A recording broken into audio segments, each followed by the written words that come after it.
Greetings. In this video, we are looking at the massive public pushback against Uganda's latest national budget. While ordinary taxpayers are being asked to tighten their belts, prominent political figures are calling out what they see as extreme government waste. Leading the charge is political analyst Dr. Odonga, who argues that the state is squeezing everyday citizens to fund luxury parks for politicians, specifically multi-million shilling car allowances for members of parliament whose seats aren't even secure yet. Let's get straight into his breakdown of the math. Cooking oil, you plan to generate 25 billion shillings through taxes on cooking oil, but you are not thinking of saving 33 billion shillings through these lavish vehicles to MPs. The core of the issue comes down to pending legal battles from the recent election cycles. Dr. Chope points out that over 100 lawmakers are currently facing petitions that could strip them of their seats. Yet, under the current budget, they are still scheduled to receive massive taxpayer-funded vehicle payouts.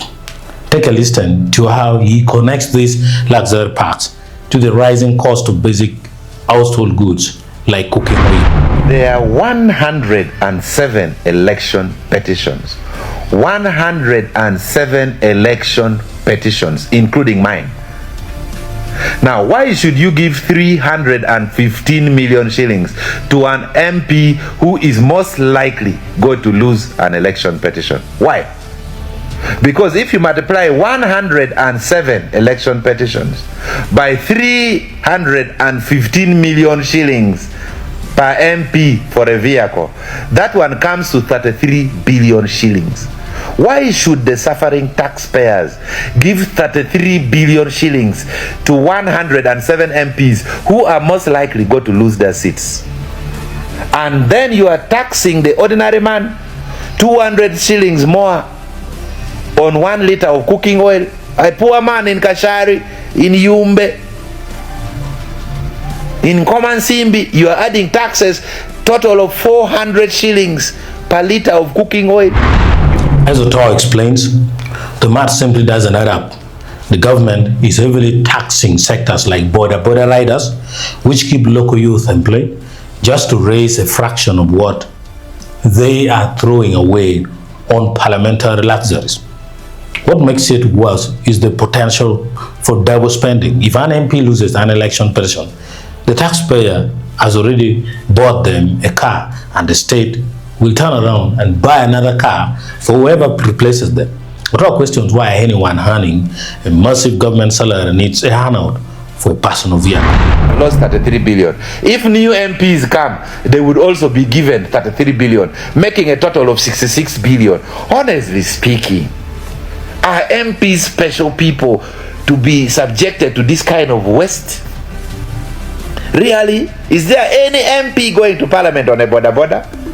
Other than getting a salary of 30 million shillings per month, 1 million a day, that should be able to let someone acquire a vehicle. Now, this burden is so much on the taxpayers. This so much.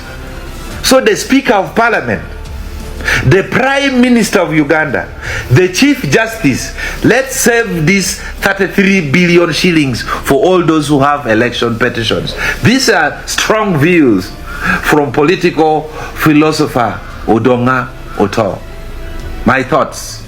Dr. Otto wrapped up his critique with an urgent appeal to the country's top leadership, including the Speaker, the Prime Minister, and Chief Justice Flavian Zeja, demanding an immediate freeze on these car allocations until the courts clear the petitions.